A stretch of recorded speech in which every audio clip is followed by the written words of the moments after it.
So this customer, batteries keep going dead, and you can see the one right there is from 2020. They show 12 volts, but when you load them out, look, you'll see. So I think this is a 600 cranking amp battery. So we're reading 12 volts, so it looks fine, but you load it, you see it all the way goes down to 10 volts. You don't want to hold it forever. But that means that this battery can't hold the load capacity that it needs to. All right, so I broke one of these off already. The other one was good, but this one rotted out, so that's all right. We'll replace it with something else.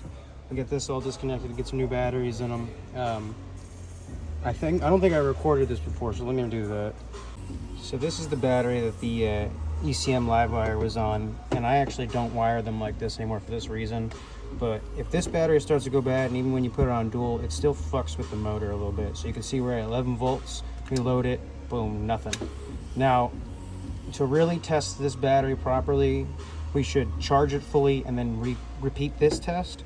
But because this is a 2020 battery and we are having issues, we're not even gonna play with it. He's gonna get 2 new batteries, and then we'll move on to the IAC.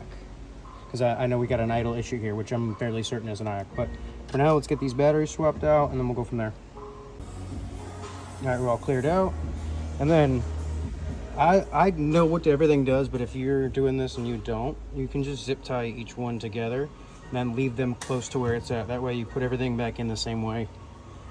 I'm gonna change this up a little bit because I didn't like the way it was. So let's get that done.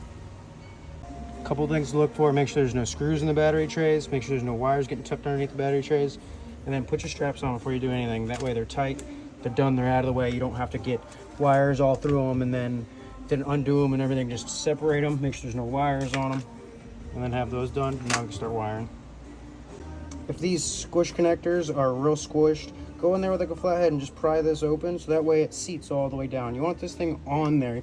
I see guys put them halfway up like that and then leave them and tighten the fuck out of them, and it just doesn't make any sense. Open it up, slide it down. Now on these negatives, you can see that we've got the rubber. See, this is why I always talk about the rubber. You don't want to squish the rubber underneath there. That'll cause issues in the future.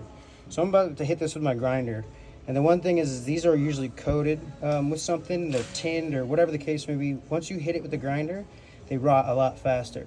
So I'm gonna hit this with the grinder, and I'm gonna make sure I use goop on this job when I'm done to have it a little bit more cleaned up. You'll see. Okay, so now it's cleaned up. You can see it's more copper. That copper just rots faster. So, well, whatever the metal may be, I know I'm gonna get eaten up, but this, just make sure you spray it with some goop now after you grind it, because it doesn't have nearly as much protection on it. So you see it's all clean and neatly stacked. This one's snug down. Now I'll goop it up so that way it doesn't rot. Okay, so what I'm about to do now is, this is their Suzuki ECM live wire. Now Suzuki recommends them go straight to a battery, but I've had issues where the one battery dies and you got a backup battery, but it doesn't work because this is on the dead battery. So I put them on the common side of the back of the switch. I seem to have better luck with that. And if your switch goes bad, your whole shit's fucked anyways. So I'm gonna switch this to the back of the switch, clean this up, and spray it with some goop, and then we'll be about done with this part of the job. Oh, and I gotta get a bolt for that. Look, you can see there, the rubber's all jammed underneath that connection. Over time, corrosion's gonna build up in that, and it's not gonna connect properly. So we're gonna clean all this up while we're here and spray it again.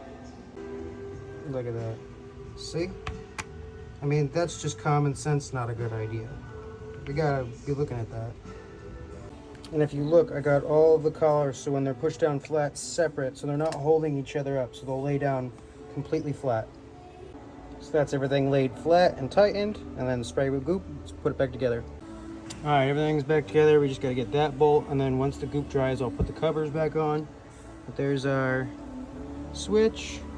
Not the most beautiful wiring job.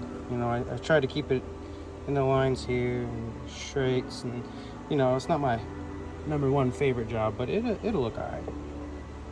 It'll last. The whole point is that they'll last good. Fuses are off the floor. This looks like it's touching the floor, but it's pretty far off the floor. You got a whole hand's length underneath there. So let me get a bolt for that. All right, nice and tight. Let them finish drying up. That one's got to dry. This one's all right. Go boot back on. Maybe YC standard. Fuck it. Boot back on. And then we should be good to go to fix the IAC.